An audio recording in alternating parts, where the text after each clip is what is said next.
सोमा ज्योतिर्गमयम् मृत्युर्मामृतं गमयम्।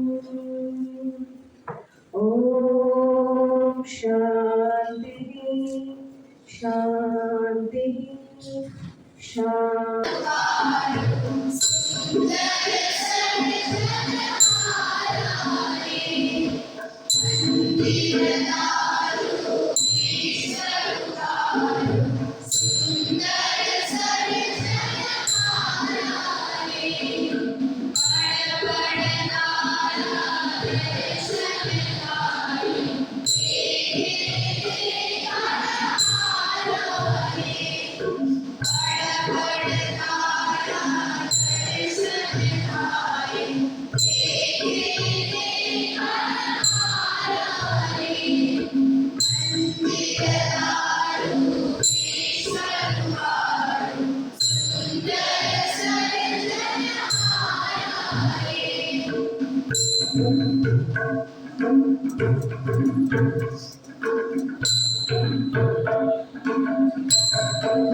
સખત મહેનતનો કોઈ વિકલ્પ ક્યારે હોતો નથી, કોઈ શોર્ટકટ ક્યારે હોતું નથી. આપણે ઘરે મમ્મી પપ્પા કે આટલી બધી કોમ્પિટિશન્સ અને સાહિત્યની પ્રવૃત્તિઓ શાળા કરે છે તો કશામાં ભાગ લેતો હોય, કશામાં ભાગ લેતી હોય, આપણને અંદરથી એક બીક હોય. હું સ્ટેજ ઉપર જઈને બોલીશ અને બધા હસશે, મારો નંબર નહીં આવે તો મને પછી ઘરમાં થપ્પો પડશે, હું આમ નહીં કરી શકું, હું તેમ નહીં કરી શકું. અરે ક્યાંય તમારી જાતને બાંધો નહીં, સતત ઉડવાનું અને સતત વિકસવાનું, બસ એક પછી એક પગથિયાં ચડવાનું શરૂ ચાલુ રાખો.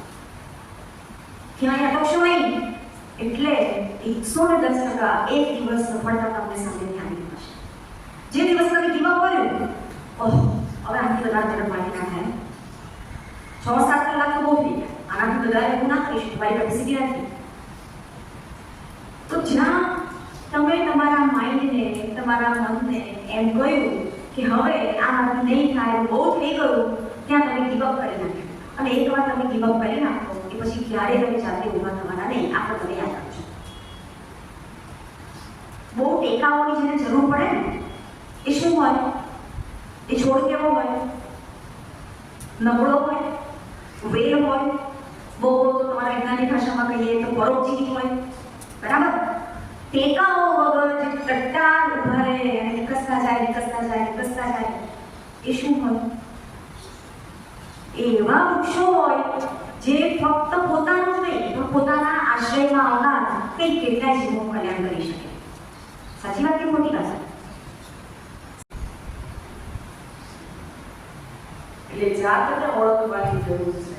નિષ્ફળતાથી ગભરાવો નહીં, સંઘર્ષોથી ડરવા નહીં. એક છોકરો એના દાદાના ઘરે આવ્યો. દાદાને કહેવા લાગ્યો કે દાદા મારી કેરિયર માટે મારે તમારું માર્ગદર્શન જોઈએ છે. દાદા કે હમણાં ને 12મું પાસ કરી લે ને પછી આવજે, પણ એ પહેલા ચાલ આપણે એક કામ કરીએ. દાદાએ એને થોડા બીજ આપ્યા. અડધા બીજ ઘરની બહાર વરંડામાં વાવ્યા, અડધા બીજ હતા એ ઘરની અંદર એક કુંડું હતું, એ કુંડાની અંદર વાવ્યા. વેકેશન પૂરું થયું, છોકરો જતો રહ્યો, 12મું ધોરણ પાસ કર્યું, પાછો આવ્યો દાદા પાસે. દાદાએ એને બતાવ્યું, પેલો કુંડામાં જે એને બી વાવ્યા હતા ને છોડ બતાવ્યો, સરસ મોટો થયો તો છોડ. છોકરો ખુશ થઈ ગયો કે અરે વાહ, મેં વાવેલો છોડ આટલો મોટો થઈ ગયો, સરસ, આનંદ આવી ગયો. પછી દાદા એને બાગ લઈ ગયા અને પેલા વરંડામાં જે બી વાવ્યા હતા ને એ બતાવ્યા. તો એ તો મોટું ઝાડ થઈ ગયું. છોકરો તો આશ્ચર્યચકિત થઈ ગયો, ઓ બાપ રે, આટલું મોટું ઝાડ થઈ ગયું. દાદાએ પૂછ્યું કે બંને છોડ, બંને બીજ એક સરખા હતા, બહાર વરંડામાં વાવેલા જે બીજ હતા એ મોટું ઝાડ બન્યું, ઘરની અંદર કુંડામાં જે વાવ્યા હતા એ થોડું વધીને થોડું છોડ બન્યું. કેમ બેમાં ફરક રહ્યો? બીજ તો એક સરખા હતા. બહારના છોડે સંઘર્ષ કર્યો હતો વિકસવા માટે. એને તડકો સહન કર્યો હતો, એને વાવાઝોડા સહન કર્યા હતા, એને વરસાદ સહન કર્યો હતો. બધો જ સંઘર્ષ કરીને એટલો બધો તૈયાર થઈ ગયો કે ખૂબ ઊભી છે. અને ઘરના કુંડામાં રહેલો છોડ હતો એ પંપાડીને મોટો થયેલો હતો. લે બેટા ખાઈ લે, જમવાનો ટાઈમ થઈ ગયો. ચાલ બેટા સુઈ જા, બહુ જાગ્યો.